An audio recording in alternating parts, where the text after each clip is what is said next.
Boa tarde, colegas internautas do Facebook, YouTube, Twitter e alguns grupos de WhatsApp. Aqui Marcos Valério Rocha em nosso canal Aclarando Caminhos em Casa. Ontem foi dia de Tiradentes, do aniversário de Brasília também, 21 de abril, que foi em 1960 que Brasília foi fundada, né? E 21 de abril é o dia de Tiradentes, um dos mártires da Inconfidência Mineira da Independência, cujo martírio ele foi decapitado, Joaquim Silvério dos Reis, não, estou misturando, Joaquim foi Silvério dos Reis, Joaquim José da Silva Xavier. Até um samba, Joaquim José da Silva Xavier foi um herói brasileiro, alguma coisa nesse sentido. Nós estamos vendo essa questão da independência do Brasil, da questão da história do Brasil, né? Vamos fazer alguns esclarecimentos, né? Quando nós falamos na questão do golpe de 64. Agora, a maioria dos historiadores, cientistas políticos e sociais, atualmente aceitam que foi um golpe. A base principal é que foi destituído um governo. Ele não foi eleito por ele mesmo, ele era vice, mas na falta que o presidente renunciou, o Jânio Quadros, ele assumiu. O problema é que no Congresso, para justificar a ausência dele, né, justificar o golpe, se declarou a ausência dele e então não haveria um representante. Mas quando, não sei se foi Ranieri Mazzilli, nas televisões, principalmente a TV educativa, tinha aquela famosa frase, assim declaro vaga a presidência da República.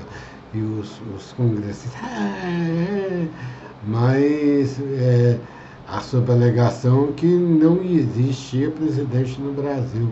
Mas o presidente ainda estava no Brasil, estava no Rio Grande do Sul. Então, aí que se caracterizou factualmente o golpe, né? Aí depois tem uma discussão sociológica, porque entregou o poder aos militares, e os militares assumiram falando que estavam fazendo uma revolução. Eu mesmo, quando era pequeno, ouvia falar da Revolução de 64 feita pelos militares, né? Poderia ser uma revolução se houvesse uma mudança do modo produtivo. Isso de uma certa linha sociológica principal. A revolução principal, a Revolução Francesa, ela coroou a mudança do método produtivo medieval, baseado essencialmente na produção agrícola, no sistema feudal, nas relações de sucerano e vassalo, e no absolutismo do rei, várias questões que estão juntas, e com a Revolução Francesa caiu-se, né? A maioria, e apesar de ainda vigorar em alguns países a monarquia, mas o método de produção mudou-se. O socialista tentou fazer uma mudança de método de produção, mas não conseguiu implantar um outro. A social-democracia implantou um outro. E foi uma revolução pacífica começada com Ford Taylor nos Estados Unidos e que fizeram surgir a visão de mercado consumidor e com o consumidor como pessoa principal qualquer um, branco, negro, indígena, qualquer um que tem capacidade de consumir, ele fazia parte desse mercado. A partir de Ford, Taylor, da social-democracia de Keynes na Inglaterra, a social-democracia, de uma visão nova do Estado como um Estado regulador e que tem a liberdade de, em certo momento, intervir na economia para tentar equilibrar a situação, principalmente em época de crise, para criar os famosos keynesianos, políticas anticíclicas, para quebrar o ciclo de crise que se cria. Então, esse movimento pacífico foi o outro movimento, né? Então, para chegar na Revolução de 64, não houve uma mudança, voltou-se ao autoritarismo, que relembra um pouco a monarquia absolutista, né? E o João Goulart não era um comunista, nunca foi. João Goulart, no máximo, era uma visão mais radical desse liberalismo econômico. Inclusive, a famosa, na época, reforma agrária, é uma distribuição de terra, de propriedades. Isso é contrário ao socialismo. O socialismo quer acabar com as propriedades, né? E a propriedade da terra ser estatal. No MST, tudo que é uma chance à terra, e muita gente chama eles de socialistas, que dentro dessa visão clássica do socialismo, e que não se vingou, eles não são socialistas. Eles estão querendo propriedade. Querer propriedade é um objetivo capitalista. Qualquer pessoa quer ter propriedade. Então, o João Goulart era, no máximo, o que nos Estados Unidos hoje é a esquerda liberal, né? É um liberalismo mais radical, que é designado nos Estados Unidos como de esquerda. E João Goulart e vários setores da sociedade e da organização política, de setores políticos, né, do Brasil, eles queriam a radicalização desse tipo de liberalismo, que veio a vingar recentemente com o Plano Cruzado, e depois ficou sendo chamado de neoliberalismo, né? O Plano Cruzado, apesar do Plano Cruzado, ficou só no liberalismo.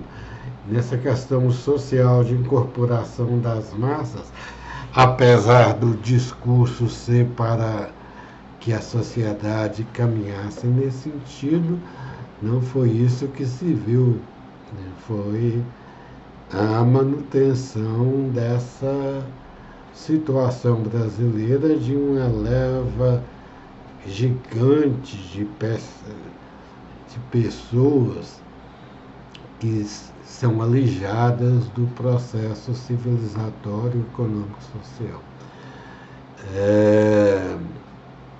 Na realidade, o que avançou, agora é um segredo de Tostines, quem lembra daquele, se Tostines é fofinho porque é Tostines, ou se é fofinho, se é Tostines porque é fofinho, uma coisa assim. Alguém lembra dessa brincadeira mercadológica do merchandising, da propaganda, né, da publicidade que fazia, né?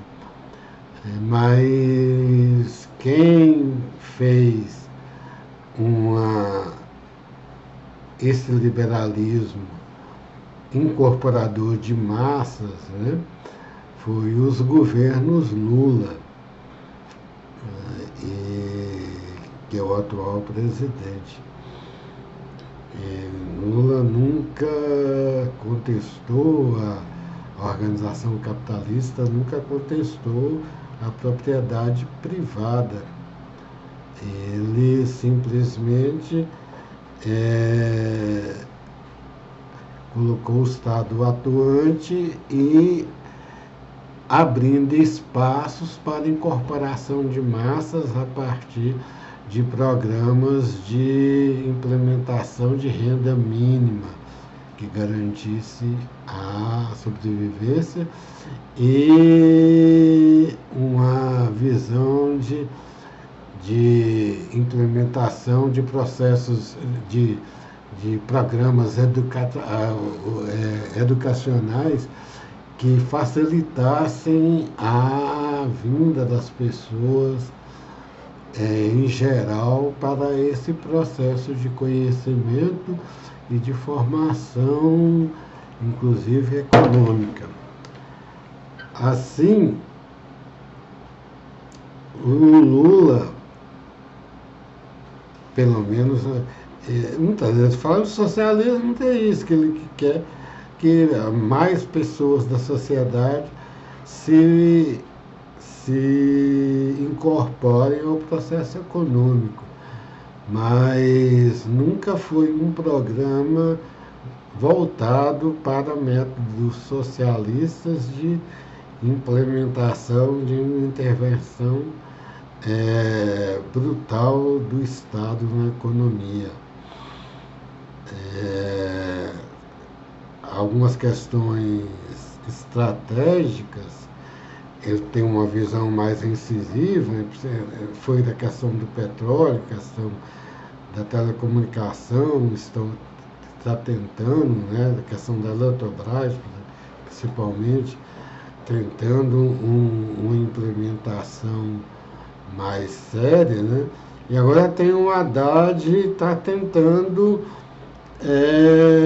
mais que tudo, não desmantelar o sistema produtivo, mas fazer o sistema produtivo contribuir para o Estado e tentar alicerçar uma política financeira em que os superávites primários favoreçam o investimento do Estado onde se fizer mais necessário. O Estado tem uma capacidade financeira maior de implementar políticas públicas para recuperar e incorporar mais massas de pessoas que ainda estão na miséria, que ainda no Brasil, no último levantamento, agora com esse último censo eu não sei, mas alguns levantamentos da PNAD, alguns conjunções falam que chegam a algo em torno de 40 milhões de pessoas que vivem abaixo da linha da pobreza. Está querendo, o Haddad quer estruturar as finanças públicas do governo para o governo recuperar a capacidade de investir nesses programas de incorporação social. Esse é o programa do Lula 4 que nós estamos vendo. Agora, fora isso, tem um outro fator, isso é uma longa exposição do que foi o golpe de 64 e também aqui já está, no que nós relatamos, incorporado essa visão diacrônica das pessoas que querem implementar de novo no Brasil. Nos Estados Unidos a situação complica-se mais ainda, mas também tem essa tendência autocrática Estados Unidos é mais a questão de preconceito. Aqui tem a questão de preconceito imbuído, né? Mas tem uma questão ideológica mais neurótica, não sei, não é nem diacrônica. Diacronia é que não segue uma coisa, mas é meio neurótica, que quer implementar um sistema autocrático, uma ditadura, voltar ao sistema da ditadura diante de uma ameaça comunista que não se faz mais presente em lugar nenhum, esse tipo de ameaça. Como algumas revoluções, a União Soviética teve algumas intervenções lá no leste europeu, tudo, mas nunca tinham programas, os trotskistas eram dele, de implementação de um socialismo mundial. Hoje não se tem mais essa visão de implementação. Então, esse medo socialista não subsiste mais. Existe um medo preconceituoso de ascensão de pessoas que não se reconhecem, negros.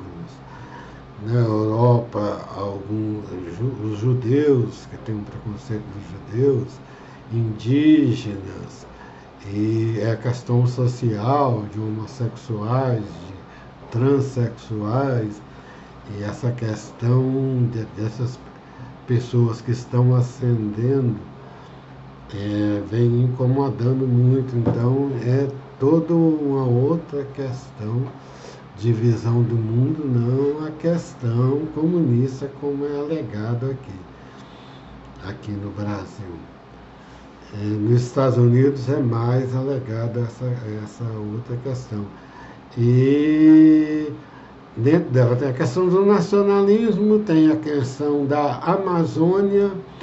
A Amazônia tem o estado da Amazônia, o Rio do Amazonas percorre o Brasil, mas a Amazônia ela incorpora vários outros estados, vários outros países. E por culpa disso, o Ocidente tem de bater, que foi culpa dele, dessa industrialização radical que aconteceu na Europa, né? Os sistemas ecológicos do hemisfério norte estão seriamente avariados. Então, eles querem, diante de uma possível catástrofe ecológica, querem recuperar aqui no Brasil.